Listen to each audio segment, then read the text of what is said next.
É referência no assunto, nosso dentista Rafael Puglisi, bem-vindo. Mais uma vez, boa tarde. Obrigado, Foi um negócio chato, né? Obrigado pelo convite aí mais uma Brincadeira vez. não. Pessoal de casa aí que está assistindo, né? A gente vai falar sobre uns assuntos bem legais aqui hoje. E depois vamos fechar falando da lente, né? Falando da lente. Que ele tem uma dica bem legal para falar a respeito das lentes de coisa contato. Interessante aí hoje. Mas vamos lá. Vamos lá. Primeiro nós vamos abrir, dar uma olhada neste problema bucal, na tela. Olha lá, ai que bonito esse sorrisão. Placa bacteriana. O que nós entendemos por placa bacteriana? Se quiser, inclusive, usar esse molde que a gente tem aqui, até para mostrar onde elas ficam, para a gente até identificar na nossa boquinha. Então, na verdade, assim, existe uma sequência, né, que leva ao indivíduo ficar com placa bacteriana, né? Tá. É o biofilme que vai sendo queratinizado, vai passando por uma série de processos, né? Isso provém da marginização, Tá. né? Dependendo do pH também, né? Que a boca do paciente se encontra. Ah, interessante. Né? Isso é interessante. E o pH muda por quê? Assim, tem a ver com a alimentação? A placa ela vai gerar cárie no futuro, né? Se você não tratar, não cuidar. É uma relação, é um tripodismo entre indivíduo, né? Bactéria e a dieta. Indivíduo, bactéria, dieta, né? Cárie Streptococcus mutans, né? Um apelido diferente, né? Da cárie. Do bichinho. Esse é o nome. E a placa, ela levará a essa evolução, né? Mas ela fica naquela parte próxima à gengiva do dente e entre os dentes também. Entre os dentes também. Na verdade, em toda a face do dente, né? Quando a gente faz limpeza, a gente está tirando o quê? A placa bacteriana?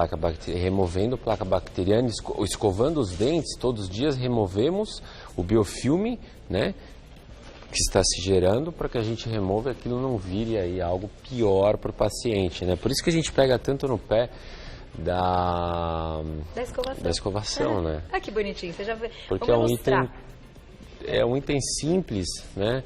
Mas se o paciente for regrado e souber e ter um entendimento de que é necessário uma escovação bem feita de manhã, uma escovação bem feita após as refeições e principalmente antes de dormir, né? Eu acredito que o quadro placa bacteriana, né, a gente já pode eliminar. Né? Então, ó, o que evitar? Vai entrar na tela para vocês, ó. Ele falou alguns. Da placa bacteriana, evitar alimentos açucarados. Pô, até para placa bacteriana não é para comer açúcar. Vamos pro próximo. Boa escovação, não devemos evitar, então devemos fazer uma boa escovação. E o uso de fio dental diariamente. Tá aqui também o fio dental pra gente ilustrar e lembrar. Nas 3 escovações, usamos 3 vezes o fio dental. Sempre. Tá aqui, ó. Fio dental sempre. É quase que um mandamento, né? Fio dental. E outro, falo mais, né? Dependendo do quadro, e acho que a gente vai entrar nisso, falar um pouquinho de gengivite e periodontite, o paciente também tem que utilizar alguns enxaguantes com a clorexidina 0,13%, que é um pouquinho mais light, que não vai, mais leve, né? Que não vai alterar a sensibilidade de açúcar, de sal da boca. Eu não posso falar as marcas, mas a gente tem materiais que têm composição, enxaguantes bucais, com composição de uma concentração mais alta de clorexidina e uma concentração mais baixa, né? Não, então a gente vai chegar no periodontite, né? Aí no periodontite a gente dá o exemplo desses enxaguantes bucais. Eu tenho certeza que vai rolar pergunta, inclusive, porque tem muita dúvida, né? Até para saber qual concentração é a concentração correta. Vai mandando as perguntas do @VocêBonitaTV, porque o próximo, olha lá. Sensibilidade. Por que a gente tem sensibilidade? Por que algumas pessoas, você tá ali assim, aí você toma um negócio gelado, quente, aí dá aquela, né, aquele negócio que dá até aflição, né, que a gente até arrepia, assim. A sensibilidade dental, ela varia num universo muito grande, né?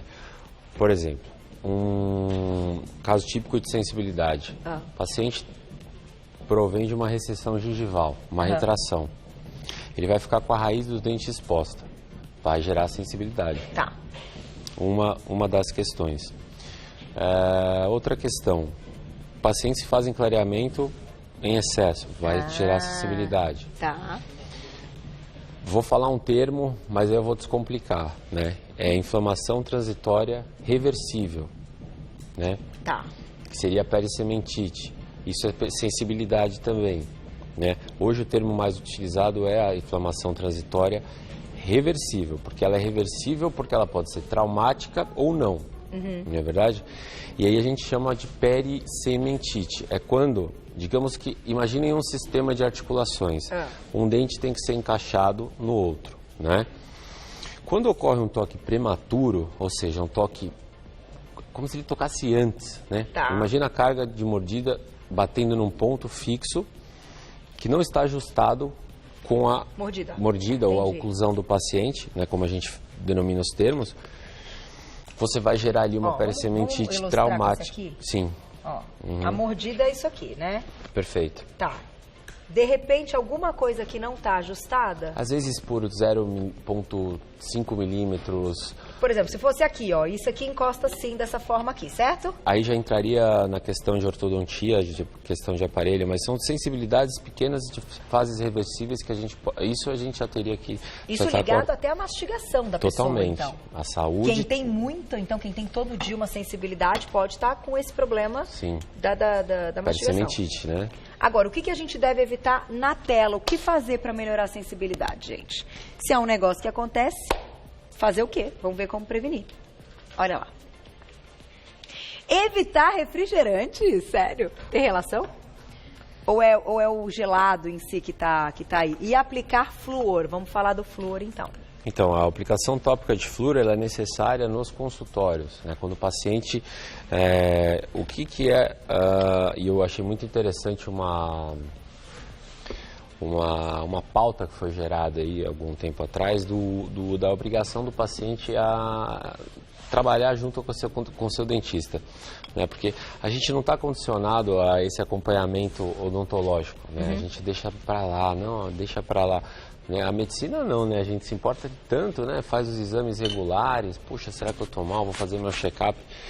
Isso tudo engloba o cuidado com a boca, a aplicação de flúor, Tá. existe sensibilidade, profilaxias, que são as limpezas semestrais, né? Ajustes oclusais para que não sejam causadas as perisementites, né? Tá. Ou a pericementite. Tudo isso funcionaria como um check-up. Como check-up. Assim como a gente faz o check-up para outros problemas, isso é uma regrinha, vamos dizer assim, que a gente tem que ter para a saúde bucal. É uma regra, né? Exames radiográficos. Feitos todos. É uma conduta que o... 6 em 6 meses, você acha? Acho que é o mínimo. 6 em 6 meses, né? O cuidado com a boquinha, no mínimo. Agora, vamos para o próximo, porque sensibilidade... A gente já entendeu. Se for um problema de mastigação, então, tem que procurar ajuda, não tem jeito. Agora nós vamos para o que eu estava esperando. Bendita da afta, o que é isso? Que problema é esse? Por que a gente tem afta? Nossa, então, que coisa, odeio. Né? A gente já fica com mau humor, fala, ai, que corda, já sente aquele negócio doendo. A afta realmente é ruim a sensação, né? Tem gente que tem muita afta, né? Por exemplo, clássico, afta, alguns pacientes com baixa resistência imunológica, né? A acidez, né? A afta pode ser traumática também. Por exemplo, o paciente foi num consultório, houve uma anestesia e de repente surgiram algumas aftas. Uma mordida, né? Até também, mordeu o canto. Né? Varia muito do estado da dieta e varia também do tipo de ingestão, se é tabagista, se não é tabagista, né? Isso varia muito, né?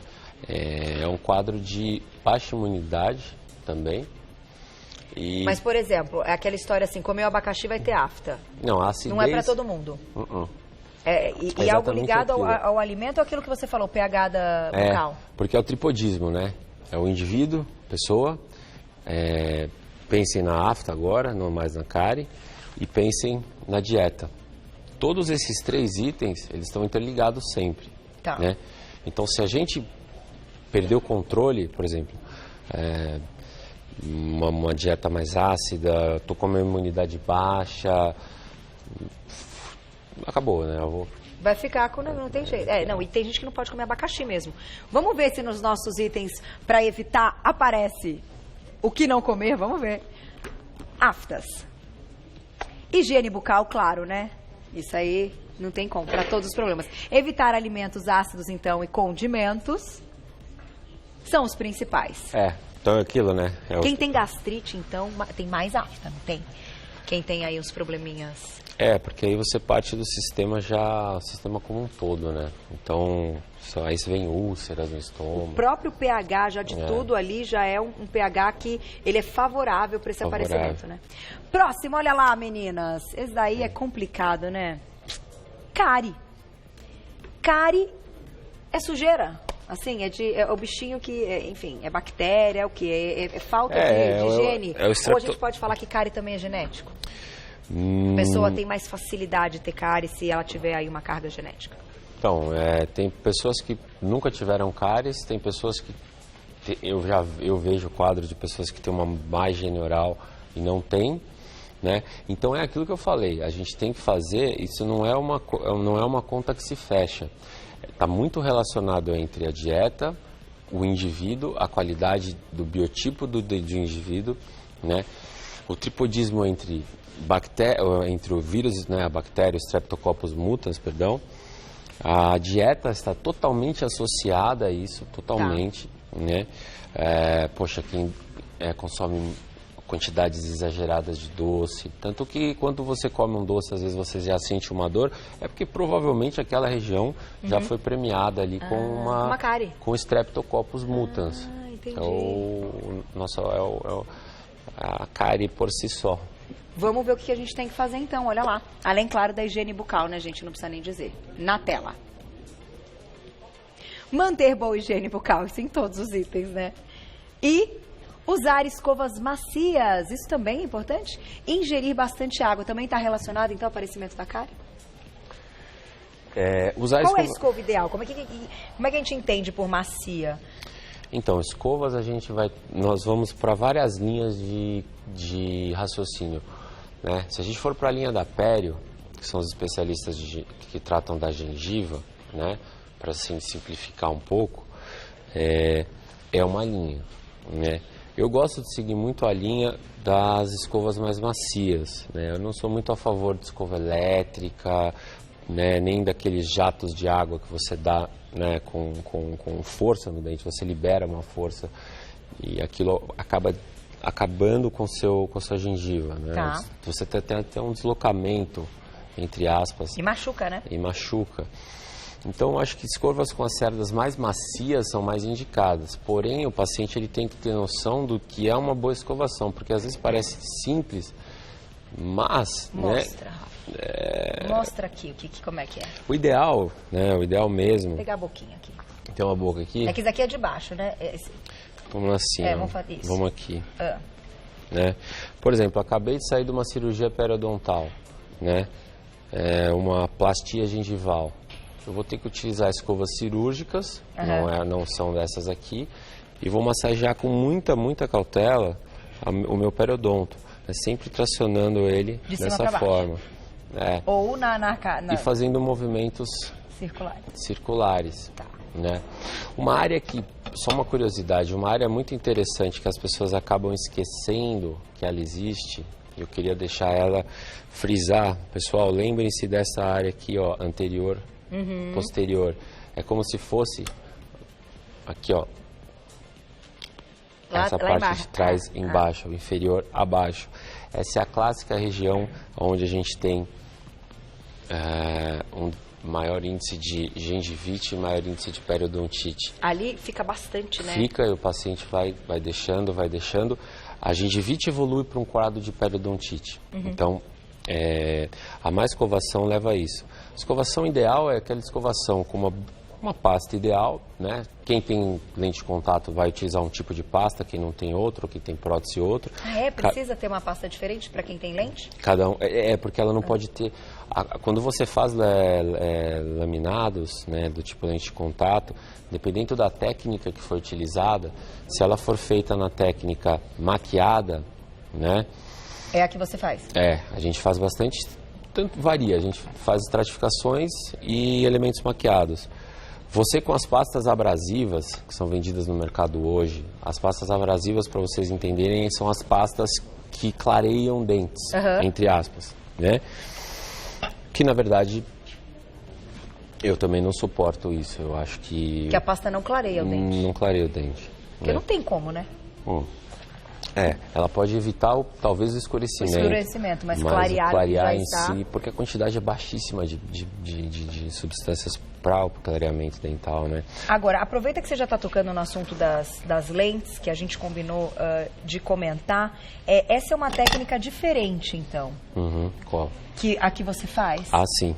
Por que ela é diferente, Rafa? A gente até já falou de lente aqui algumas vezes, né, que o ideal é que a pessoa depois deixe, enfim, para o dente ficar bem natural, né, que talvez o receio das pessoas é que fique parecendo que use lente. Nesse caso, na sua técnica, não tem como, né?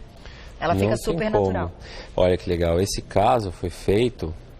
Isso aqui é uma boquinha de verdade, né, de um paciente, né? A gente não pode falar que é paciente, mas é um paciente. Esse caso foi feito...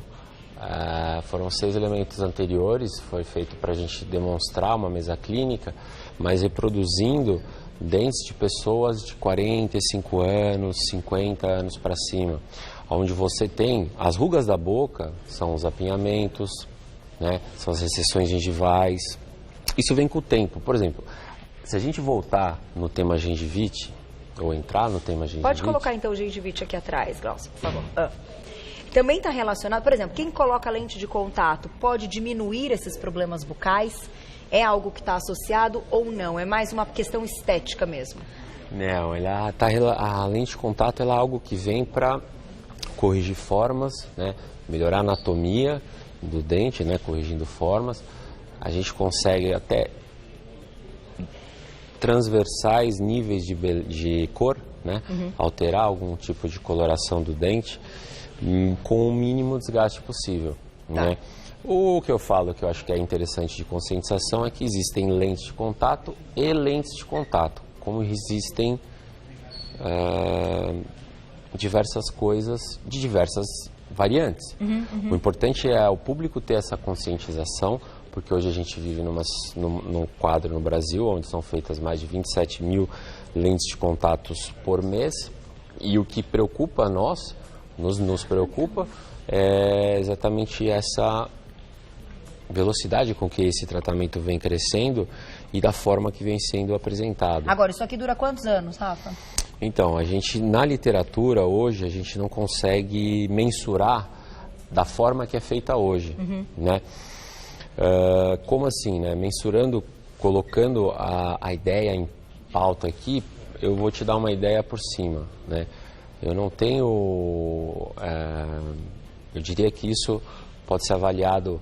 Nós temos follow-ups dentro do IGP de 10 anos, né, sem infiltração. E que depende também do cuidado que a pessoa tem de higiene bucal, né? Totalmente ligado a isso. Porque não adianta nada o profissional ser bem equipado, ter mãos abençoadas. E no Brasil a gente tem milhares e milhares de profissionais excelentes, bons, que fazem um belíssimo trabalho com esse tipo de serviço.